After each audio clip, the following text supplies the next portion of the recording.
राहुल गांधी ने पीएम मोदी को सद्दाम हुसैन और गद्दाफी से तुलना कहा। चुनाव वो भी करवाते थे लेकिन वहां लोकतंत्र नहीं था। कांग्रेस के पूर्व अध्यक्ष राहुल गांधी को केंद्र सरकार, बीजेपी और आरएसएस पर हमले गुजरते वक्त के साथ तीखे होते जा रहे हैं। अब उन्होंने केंद्र सरकार के साथ साथ भारतीय लोकतंत्र को लेकर ऐसा बयान दिया है जिस पर बड़ा विवाद खड़ा हो गया है। उन्होंने इशारों में प्रधानमंत्री नरेंद्र मोदी की तुलना सद्दाम हुसैन और गद्दाफी से कर दी और भारत को इराक और लिबिया बता दिया। उन्होंने एक इंटरव्यू के दौरान कहा कि उसका मतलब तो यही है कि इराक में सद्दाम हुसैन और लिबिया में गद्दाफी भी चुनाव करवाते थे। इसका मतलब यह तो नहीं था कि वो लोकतंत्र था। राहुल ने कहा कि चुनाव सिर्फ यह नहीं कि लोग आए और वोटिंग मशीन का बटन दबा दे। कौन सा नेगेटिव बढ़ रहा है, देश के शासन प्रशासन के सभी तंत्र ठीक काम कर रहे हैं या नहीं, न्यायपालिका निष्पक्ष है कि नहीं, और संसद में किन मुद्दों पर बहस हो रही है। चुनाव का संबंध इन सब से होता है। उन्होंने आगे कहा कि सद्दाम हुसैन और गद्दाफी भी चुनाव कराते हैं, तब लोग वोट डलवाते हैं, लेकिन सच में अपना मत नहीं देते, क्योंकि अपने हितों की संरक्षण सुनिश्चित करने वाली कोई संस्था वहां काम नहीं करती। मुझे लगता है कि भारत को यह तलाश करना चाहिए कि कहीं यह इस सीमा से घेरे से भी नीचे तो नहीं चला गया। राहुल गांधी का यह ताज़ा बयान कुछ विदेशी संस्थाओं की तरफ से लोकतांत्रिक देश के जरिए भारत की रेटिंग कम कराने के हवाले कहा गया है। हालांकि वो अब भी बहुत पहले से प्रधानमंत्री नरेंद्र मोदी की बीजेपी और आरएसएस को कोसते हैं और इन सब पर देश के लोकतंत्र की जड़ें हिलाने का आरोप लगाते हैं।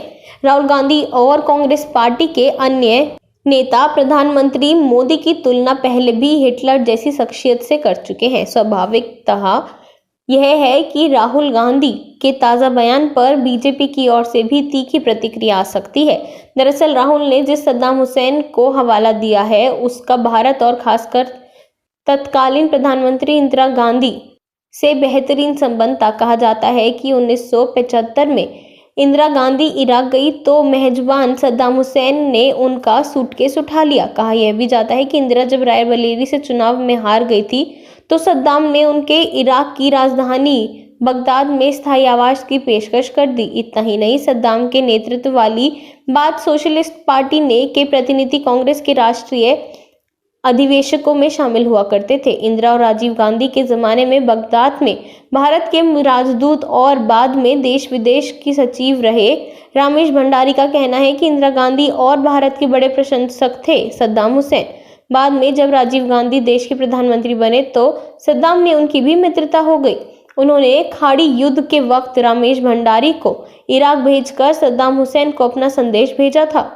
भारत और इराक के संबंधों की मिसाल देखें तो इराक उन देशों में शुमार रहा है जिसने भारत की आज़ादी की तुरंत मान्यता दे दी। वहीं भारत ने भी सद्दाम हुसैन की बात पार्टी वाली सरकार को तुरंत मान्यता दे दी।